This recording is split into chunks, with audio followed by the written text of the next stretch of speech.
Again, welcome to ITCO 299 course. That's IT project course. In this lectures, we will go through introduction to applied software project management. This is unit 1, lecture 1. First, we start with a question: why do software projects fail? Here we say people begin programming before they start the problem. Now, in software engineering techniques, we always start with analyzing our problem first before, again, implementing the software. So normally we have a phase called the requirement analysis. First, we always have to understand the problem. The main reason why we embark on an IT project or software development project is to use that software to solve a problem. So the first thing we need to know is to understand our problem. So we go through the analysis phase, and the most important is the requirement analysis. In the requirement analysis, we have the functional requirement and non-functional requirement. The functional requirement are the tasks that the software will do. And non-functional requirement are the quality or the attribute of the software. For example, is the software well secured, or the performance, the speed is good, etc. So these are the things we need to know first. Here we say everyone likes to feel that they are making progress. And also when the team start to code, as soon as the project begins, they see immediate gains. Now, when problems become more complex, as they always do, the work gets bogged down. So in the best case, a team that begins programming too soon will end up writing software that solves the wrong problem. So the main goal, as we said earlier, is to understand the problem. We need to analyze the problem in order to be successful. Now, the team has an unrealistic idea about how much work is involved. From far away, most complex problems seem simple to solve, but teams can commit to, again, impossible deadlines by being overly optimistic and not thinking through the work. Few people realize the deadline is optimistic until it's born. Now, the defects are injected earlier but discovered late. This is one of the main reasons. So projects can address the wrong needs. The requirements can specify incorrect behavior. Design, architecture, and code can be technically flawed, and also test plans can miss functionality. The later these problems are found, the more likely they are to cause the project to fail. So this is the reason why one of our first tasks is the requirement analysis. Make sure we understand the problem. We have all the possible requirement specifications that the system must, again, follow. Programmers also have a poor habit and they don't feel accountable for their work.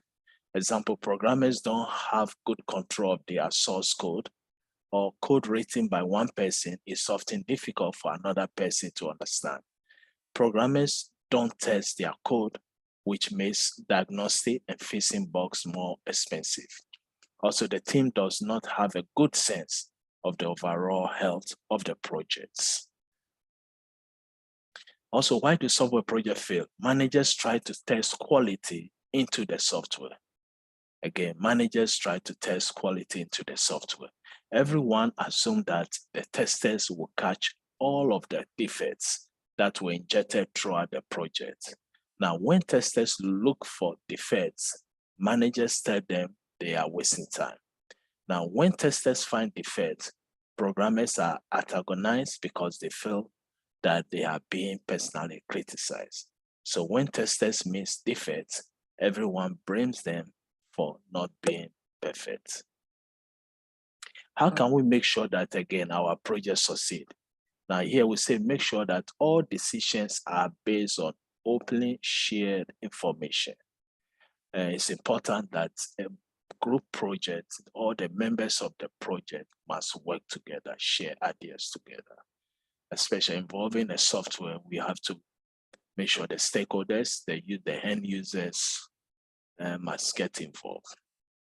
So it's very important to create a culture of transparency where everyone who needs information knows where to find it and also is comfortable looking at it.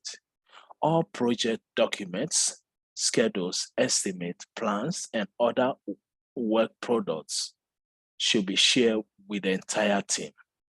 Managers, stakeholders, users, and anyone else in the organization who wants them. So again, this is very important. All the stakeholders involved in the project must again share information together. Major decisions also that are made about the project should be well supported and also explained. One, also don't second guess your team members' expertise. Managers need to trust team members. Just because a manager has a responsibility for project success, it doesn't mean that again it does more qualified to make decisions than the team members.